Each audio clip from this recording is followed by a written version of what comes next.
What's up everyone, Max Armand here, and today's video is all about Allegiant Stadium, the Las Vegas Raiders' new stadium, just off the strip, $1.8 billion price tag, opening in time for this 2020 NFL season. Now I know a lot of NFL fans are really excited about the Raiders going to Vegas. People all across the country picturing themselves traveling out to Vegas to see their hometown team play in this state-of-the-art venue. But I was actually a little bit disappointed to hear the Raiders going to Vegas because I had a very outside-the-box idea.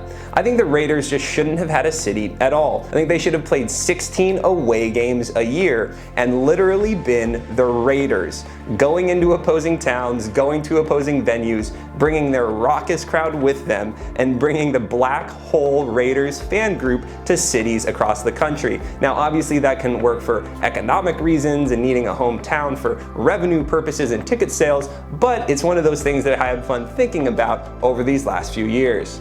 But as we all know, the deal is done. 2017, the Raiders agreed to move to Las Vegas, build this new $1.8 billion stadium. Construction is getting pretty close to being finished right now, and all signs point to them being ready to play their first games there in the 2020 NFL season. If you guys have followed my channel, you know that I put out several videos like this over the last few weeks. One about SoFi Stadium, the home of the Chargers and Rams. Another one about the Clippers' new arena that's being built here in Inglewood. So take a second, find that subscribe button down below and smash it. Maybe even hit the bell so you get notifications. I'm going to be bringing you a lot more content just like this in the future. Without any further ado, let's get on to the video. Allegiant Stadium, new home of the Las Vegas Raiders.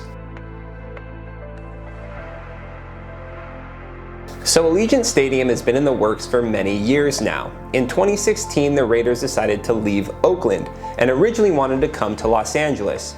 But when they missed out on the LA opportunity and the Chargers came instead, the Raiders quickly changed their course and went to Las Vegas. Now the design of this stadium is actually the original concept that was drawn up if the Raiders were going to move to Carson, California.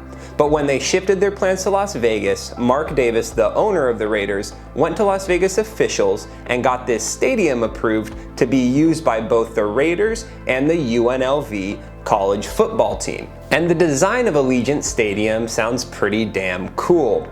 It's going to be one block west of the 15 freeway, directly across the freeway from Mandalay Bay on the south side of the Strip. The stadium itself is going to be 10 levels tall. It's going to have ETFE roof, which if you watch my SoFi Stadium video, is a cool new material they've been using on stadiums the last 10 years that blocks out all UV rays while letting in all the natural light. It'll also have retractable windows on one side of the stadium, so a lot of fans are going to get unobstructed views of the Strip. Another cool feature is that the field itself is going to be retractable. The UNLV football team likes to play on artificial turf, so that'll go on the ground layer. When the Raiders play, they're actually going to wheel in a grass field from outside, much like they do at the Cardinals Stadium in Glendale, Arizona. So on Saturdays, you'll watch the Rebels play on an artificial turf field, and the very next day on Sunday, the Raiders will be playing on a real grass field right there at Allegiant Stadium. So another really unique feature of this stadium is going to be an 85-foot tall torch with a flame that's always burning. This is a tribute from current owner Mark Davis to his late father Al Davis, former owner of the Raiders. And this 85-foot tall torch is actually going to be the largest 3D printed structure in the world. So another huge factor in building a $1.8 billion stadium like this is how the hell you're going to pay for it.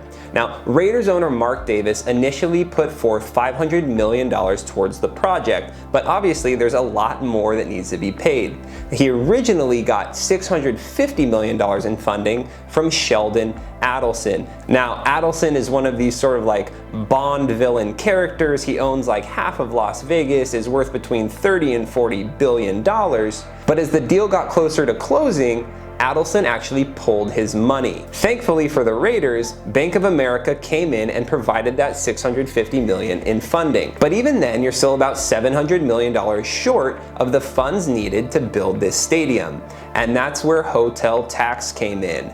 The city of Las Vegas approved a hotel tax that's actually going to raise that additional $700 to $750 million that's needed to build this development in Las Vegas. So unlike the developments here in Inglewood, SoFi Stadium, and the Clippers Arena, where their billionaire owners actually privately funded the whole thing, there is going to be some city contribution. But at least for the residents of Las Vegas, this money isn't coming out of their pockets. It will come from hotel taxes that are paid by people coming in from out of town, and will complete the construction of this awesome new stadium. So the stadium is nearing completion as we speak. The Raiders fully expect to be playing home games there at the beginning of the 2020 NFL season, and I think I speak for all of us in saying that I can't wait to go check out a game at this awesome new arena. So that's it for this video, everyone. Don't forget to hit subscribe down below if you like this video, bringing you a lot more content just like this in the near future. Thanks for watching, and I'll see you on the next video.